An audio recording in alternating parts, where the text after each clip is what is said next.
A magnitude 7 earthquake tore open the seafloor off an Indonesian island before dawn on Saturday, and the people living on that coast were told to save themselves because nobody could reach them in time. 7.7, and the fault that produced it can reach 7.9, which means it did not give everything it has. The shaking started at 4:58 in the morning when almost everyone on the island was asleep.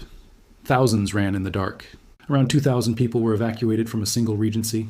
Houses came down, warehouses came down, government buildings came down, and the roads out started disappearing under landslides.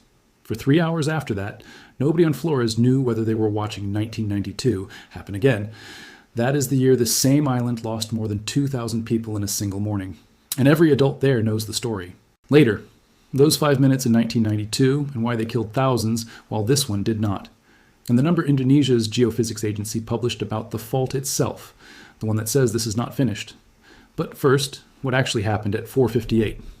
The epicenter was in the water, about 42 miles northwest of the coastal town of Ende, in East Nusa Tenggara province.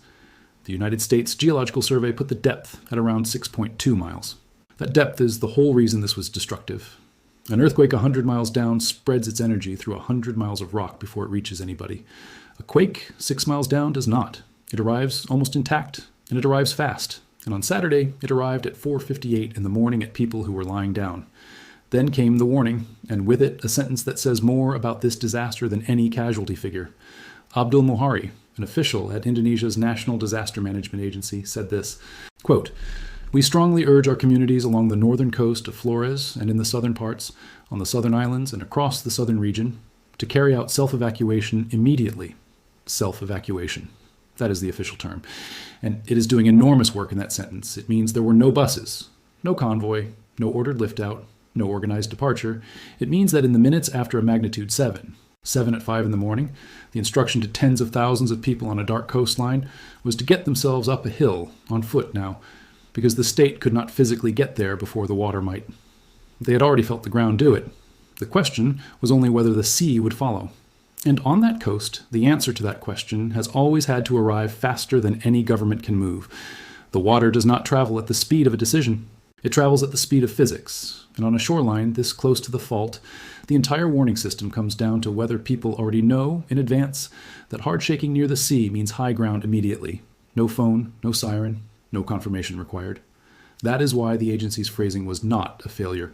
It was the only instruction that could possibly work in the time available. By 3 o'clock that afternoon, the head of the National Disaster Management Agency, Suharyanto, sat down in front of television cameras with the first real accounting. As of 1500 local time, 38 dead, 2 people seriously injured, 11 with minor injuries. That number did not hold. Later reporting on the same day put the dead at 47, and every one of those figures should be treated the way the agencies treat them, as a count taken at a moment, not a conclusion. Watch how that number traveled across a single day, because it explains how a disaster is actually counted. The first reports out of Flores said 2 dead, then 14, then 20, then Suharyanto's 38 at 3 in the afternoon, then 47. Nobody was revising anything upward for effect. That is simply the shape of information coming off a broken island. The first number is whatever the nearest hospital can confirm, and every number after it is a road being cleared. And there is a specific reason this toll keeps climbing, and it is not paperwork. Rescue teams have been unable to reach Nagekeo Regency. Landslides came down across the roads during the shaking and closed them, and the communication signals in the area were disrupted at the same time. So the places closest to the epicenter, and the places most likely to be holding casualties, are currently the places that can neither be driven to nor telephoned. The toll is rising because the map is still filling in. Every hour a road is cleared, the number gets more accurate and usually gets worse. A government minister and the head of the disaster agency both flew to East Nusa Tenggara after the earthquake, which is the standard signal that a national response has been switched on. But a national response arriving is a different thing from a national response reaching. Between the airport and Nagekeo, there are hillsides now sitting on the road, and the machinery to move them has to come in behind the people who need it. The damage reports coming out have the flat vocabulary these lists always have. Houses, warehouses, government facilities. Each of those words is a building with something inside it, and at 5 in the morning what was inside the houses was everybody. Now the tsunami, and the part where this story diverges from the one everybody on Flores was afraid of. Indonesia's Meteorology, Climatology, and Geophysics Agency, BMKG, issued a tsunami warning within minutes, covering parts of 4 provinces: West Nusa Tenggara, East Nusa Tenggara, South Sulawesi, and Southeast Sulawesi. That is a very large stretch of coastline told to move at once, in darkness.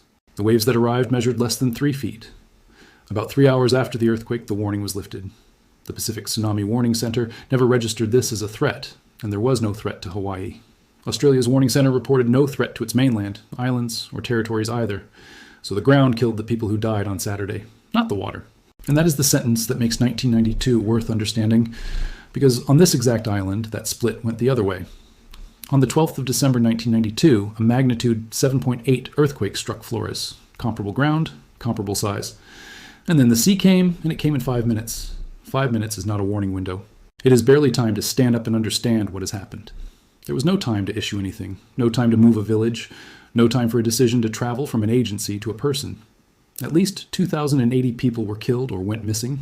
Some accounts put it at 2,500. 1,490 of them died in Momare. 700 died on Babi Island. Roughly half of all the deaths that day were caused by the water rather than the shaking, and around 18,000 houses were destroyed. And at a village called Riang-Kroko, at the northeastern end of Flores, the water came ashore at a height of about 86 feet. 86 feet is an 8-story building arriving off the sea. The village was completely overrun. 137 people died there. The 1992 tsunami was strangely large for the size of the earthquake that caused it, and the explanation scientists have offered is that the quake set off a submarine landslide, a collapse of the seafloor itself, shoving the water rather than merely shaking it. That distinction matters more than it sounds. A normal tsunami is generated when the seafloor itself lifts or drops along the fault, pushing the entire column of water above it. The size of the wave is roughly tied to the size of the quake. But if the shaking also knocks a mass of sediment off an underwater slope, that landslide displaces water on its own, a second, separate shove from a much smaller area, and it can produce a wave far bigger than the earthquake alone would justify. It also produces it locally and quickly, which is how Riang-Kroko had 5 minutes instead of 30. So 2 earthquakes of nearly identical size on the same island, 34 years apart, produced an 86-foot wave and a 3-foot wave. The fault was not the deciding factor. The seafloor was. That is the difference between the 2 mornings. Not the magnitude, which was almost the same, the water, which brings this back to the fault and to the reason this video exists. BMKG has linked Saturday's earthquake to the Flores back arc fault, a structure running along the northern side of these islands, and Suharyanto, the director of BMKG's Earthquake and Tsunami Center, stated something on the record that deserves to be read slowly. The Flores back arc fault has a maximum earthquake potential of 7.8 to 7.9. Saturday was a 7.7. The magnitude scale is not a ruler, it is a logarithm. Each step up is not a small increase. The energy released climbs steeply between one number and the next, so the distance between a 7, 7, and a 7, 9 is not 2 small notches.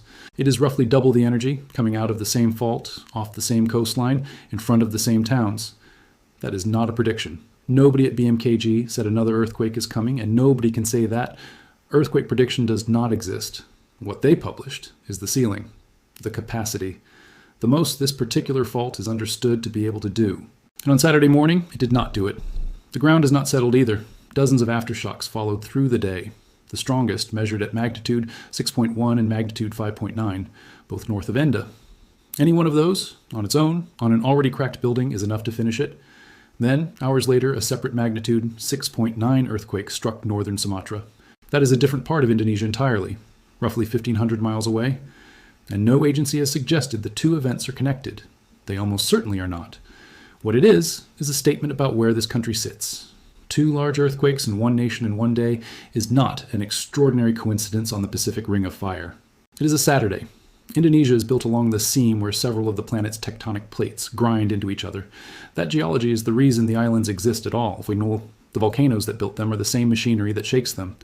There's no version of that country without this risk in it, and the gaps in this story are currently larger than the confirmed facts. Nobody has a structural damage count. Nobody has a figure for how many buildings are standing but unsafe, which is the number that decides whether people can go home or spend the next month outdoors. Nobody has reached every village.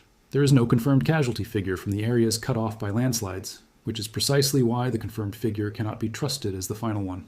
Anyone publishing a total tonight and calling it the toll is guessing. The agencies are not doing that, and neither is this video. So here is where it stands. A magnitude 7. 7 earthquake, 6 miles below the seabed, 42 miles off Ende, at 4:58 on a Saturday morning. Dozens dead and the count still moving. Around 2,000 evacuated from one regency alone. Roads into the worst areas still blocked by landslides and the phones still down. A tsunami warning issued across 4 provinces and lifted after 3 hours, with waves under 3 feet, which is the single piece of good fortune in this entire event. And the only reason the number being reported is in the dozens rather than the thousands, and a fault that the national agency says can produce a 7.9, which has just produced a 7.7. The people on that coastline did the only thing available to them at 5 in the morning. They evacuated themselves. Subscribe for the real numbers on the next one.